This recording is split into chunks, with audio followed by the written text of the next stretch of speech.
Today I'm going to talk to you about masks and why we should probably be wearing them.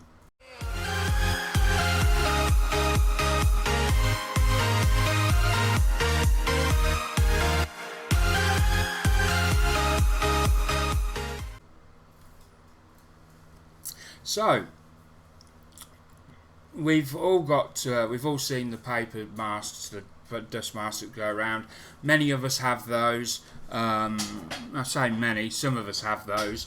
Many others of us have the more sophisticated kind. So there's varying levels of degrees of safety involved here. For some of us, modelling is only a part-time thing. We just do a little bit here and there, and so our exposure to paints is much more minimal. We might not airbrush, so for people that are just brushing by paint, then with a hairy stick, then it's not really that big of an issue. But for those of us that are spraying, atomizing paint and using aerosols and stuff like that, it's much more of an issue than I first thought. I'll be honest, I don't wear a mask when I'm painting with acrylics or like Tamiya, stuff like that. I do when I use any 2Ks, any 2-coat pack stuff. Definitely wear a mask for that. And for them, you really want to be wearing something like this with the canisters. So you've got a nice barrier of protection there. But when it comes to other paints like acrylics and that, I didn't feel there was a need to wear one. But after I think I was watching Gilbert Mondragon, and he was talking about this very subject, and he said if you're in any doubt, wipe your workstation down after you've been spraying and have a look for yourself. So I did just that, and the results were terrifying. I wiped them down. This is the third time I've redone this video over the course of 2 or 3 days. In the previous ones, I think I've got some footage of the actual wiping down, but that somehow got screwed up. So I'm going to have to pinch some pictures from somewhere about showing what was left. And basically, it was like a grey, slimy sludge. It really was awful. It was quite thick. Once you got some something to wipe it down, it really was nasty. And I thought, man, I'm breathing that in. Every time I'm spraying, I'm breathing that vapor that you can't see. It's all getting broken down it's breaking down in your body. And the thing is, I'm not going to notice the damage it's done today, tomorrow, even this year. Might not even notice next year.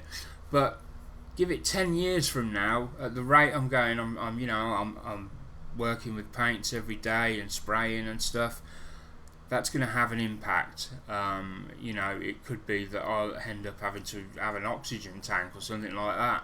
I don't want this to come across as I'm not trying to frighten people into wearing one.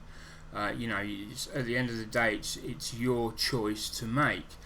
But you really need to be aware that this really is something that we should be doing if we want to protect ourselves.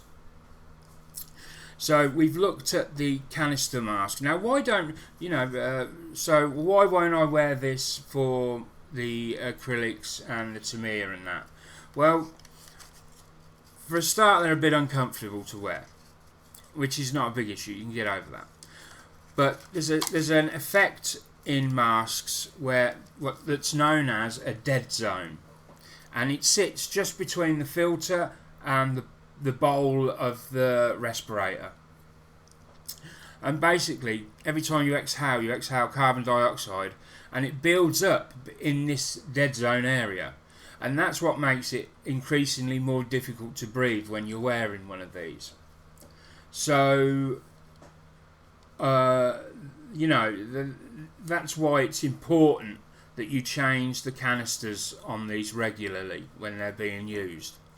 So, I don't like to wear it, because I suffer with the blocked up nose quite a lot, which makes it very uncomfortable to wear. But in certain situations you just absolutely must wear it, and as I said, the 2K is a situation such as that. So what can we wear for the rest of the time? Well, we've got these paper masks, and I know there's a little bit of information out there that's not quite right. Some people will say you can't wear those. Those are no good for aerosols,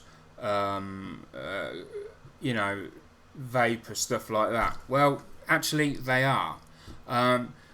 They're graded in three. They've got 3 grades to them, which are known as APF and FFP grades. The APF is the assumed protection factor. I think it's that, assumed protection factor. Pretty sure it's that. And basically, so the 3 levels are, number 1 is it's 4 times the level of assumed safety. Number 2 is 12 times, and I can't remember what number 3 is, but it's a lot more. So number 1 basically is your DIY sanded, stuff like that. Number 1, great for that. It's normally just a plain paper mask, and yeah. And then you go to number 3. This is a number 3. Now, this number 3 is different in a few ways to the original. Let me just bring that down a bit so that we can look at it a bit better. The number 3, for a start, has got this valve in the front, and that's to help with that dead zone I talked about. That's to help get that carbon dioxide out. It's also got a nose sort of clip there to help it conform to the bridge of your nose, and also has a foam strip behind to help it seal. And it also has this, it's like a neoprene seal that goes around the outside to help it seal onto your face. It's also got another layer of material woven into the fabric, so there's like another filter in there, and that catches all the nasty debris, and I say debris and make it sound like there's rocks flying through the air, but this will do aerosols, this will do gases, sorry,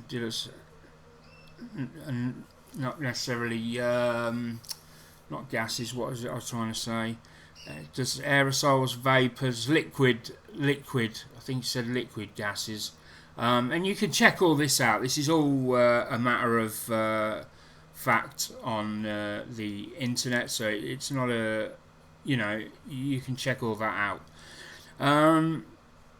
And these are about, I don't know, a couple of quid for about a pack of 3. I think I paid for this. It was quite some time ago though, which shows you how often I've worn them. And they are going to be what I'm going to be wearing from now on. Whenever I paint any acrylics, prime or anything like that, I shall be wearing this mask or one very much like it. So when you go in looking for your masks, look for the number on it, 1, 2 or 3, or at least look down the specs at what it can cope with. As long as it says aerosols, you should be good to go, I would think. Yeah, I'm fairly sure. So, but as always, do your own research.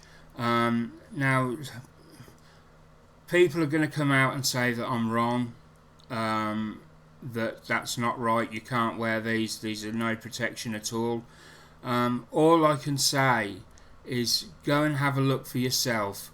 Go onto the internet, go onto if you just type in dust mask safety, then it will come up with the standards that these have to be, and it will tell you all about what I've just mentioned, and you'll get to see for yourself. So, I mean, I've really done nothing more than pass on information that's already on the internet.